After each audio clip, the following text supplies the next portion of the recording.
Bob Mueller's team now focusing in on one Michael Flynn as it digs deeper into its Russia probe.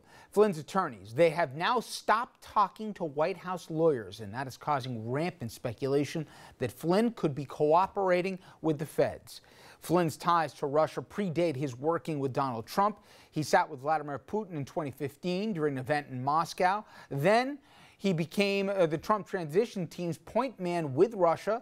Once Trump took office, Flynn was an advocate of closer ties with the Russians.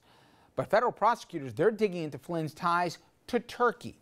Flynn allegedly met with senior Turkish officials during the transition, and reports say he and his son were offered up to $15 million to forcibly remove a political enemy of the Turkish government from the United States and send him back to Turkey. And that's only part of it. Before Trump took office, Flynn used to lobby on behalf of Turkey directly, but he never disclosed that until he was fired from the administration. Here's another familiar face, Rudy Giuliani. His name has come up in this whole Turkey story. He's not the focus of any of Mueller's probes to our knowledge, but he did meet with the Turkish president in hopes of finding a diplomatic solution to the situation with a political opponent we just mentioned. Giuliani was part of Trump's inner circle at the time. And for more on Flynn and all of the things Russia, let's turn once again to former federal prosecutor Roland Riopelle, who joins us live from New York. A lot to unpack here. We're going to get more into the specific allegations in a second, Roland, as it relates to Turkey. But just how big a development is it that basically Flynn's attorney said to the White House, I can't talk to you anymore? It's a huge development, Richard. Basically, the way these situations work is when there are a group of people who are being focused on in an investigation as potential targets, they will often meet together and meet together with their lawyers under what's called a joint defense agreement. And the terms of that agreement are pretty simple. They are that when we meet together, when we speak to each other, we will treat whatever we say to each other as privileged. It's as if you talk to me, it's as if you're talking to your own lawyer, even if you have your own lawyer. And that allows these defendants to share information with each other. Now, nobody shares everything about his or her client that is known. That's foolish, but a lot is shared. And the withdrawal from an agreement like that is a clear signal that Mr. Flynn is cooperating with the government. I have heard some commentators say, oh, you know, we don't know, maybe he's just striking a deal. 30 years of doing this for a living, Richard, he's cooperating with the government. When he withdraws from a joint defense agreement like that, that's exactly what that means. And if he was not cooperating with the government and wished to withdraw, he would tell Trump and the others in that agreement of that, and they would be leaking that to the press. So the fact that there's no leak from Trump's side that he's not cooperating, that's a big tell here. He's cooperating and providing any information he can. And in terms of what he may be cooperating with, if you believe the reporting, it looks to be really well sourced and significant. We're talking about major no-nos, not just Flynn the father, but also the son allegedly did related to Turkey. We're talking about money laundering here. We're talking about some really shady stuff. And federal crimes could have been broken in terms of not disclosures here. And more simply, he wasn't working on behalf of the United States. He may have said he was, but he was really working for Turkey.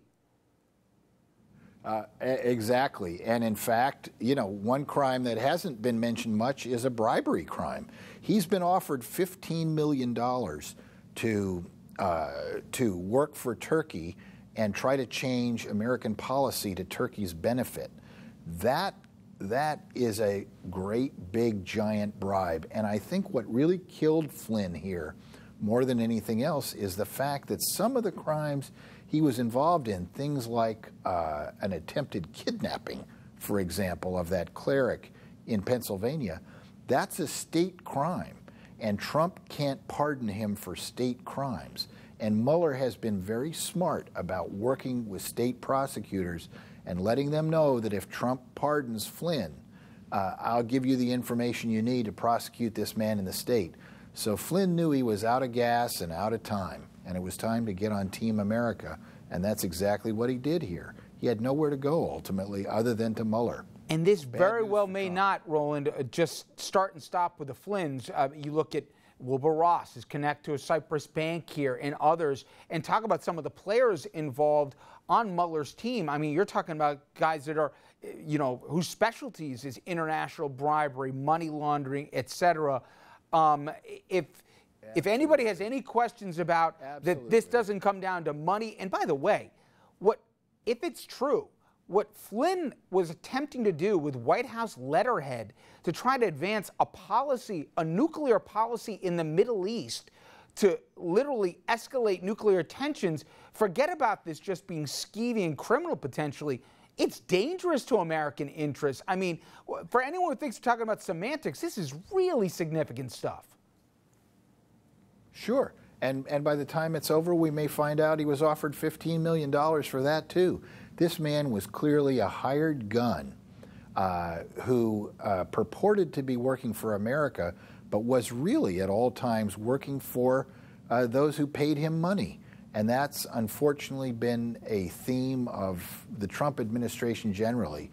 You have so many conflicts of interest like this that either are undisclosed or simply ignored by the administration, and Mr. Flynn is really the poster boy for that at this point. And we're not even talking about names like Manafort and everything else. But can we finally put to bed, Roland, anybody who has a debate as to whether or not that we were lied to about the connections of Russia and the Trump campaign? To this point, we know, at least by my count, of at least 31 connections that were made from members of the Trump campaign to Russia, and at least 19 meetings. So all that talk that, this is, fake news and everything else, this is documented, and God, does Mueller have a roadmap it seems to follow.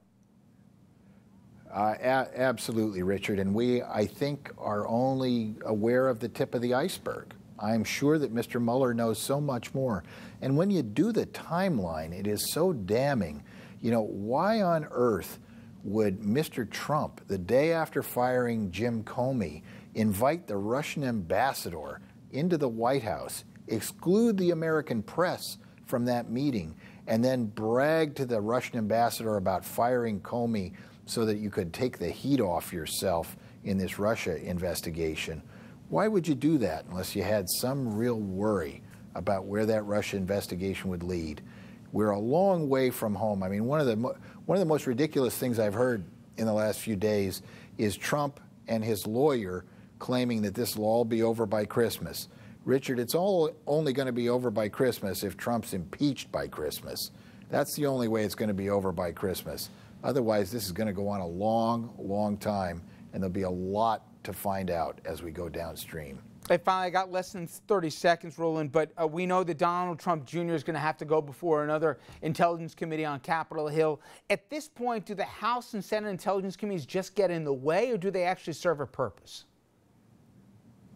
They serve a purpose by testing Donald Jr.'s statements.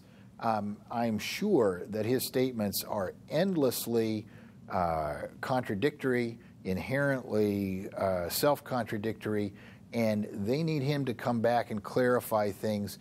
And the information he provides to those committees goes immediately over to Mr. Mueller, who can look at them for potential criminal charges, false statements, and follow up on them as leads. So these statements are important. Where they will ultimately end up, we'll have to wait and see. I think that's the right way to end this. So wait and see. Roland, as always, great job. Thank you so much. Thank you, Richard. Pleasure to be with you. And coming up next, everybody, we will bang the gavel and welcome in our panel of attorneys, starting with the sexual harassment stories that just seem to be spreading by the hour, if not the day. The latest big name to fall, Matt Lauer of the Today Show. If you missed it this morning, he is out. But does NBC have any legal exposure from this whole thing? We'll get into that as well.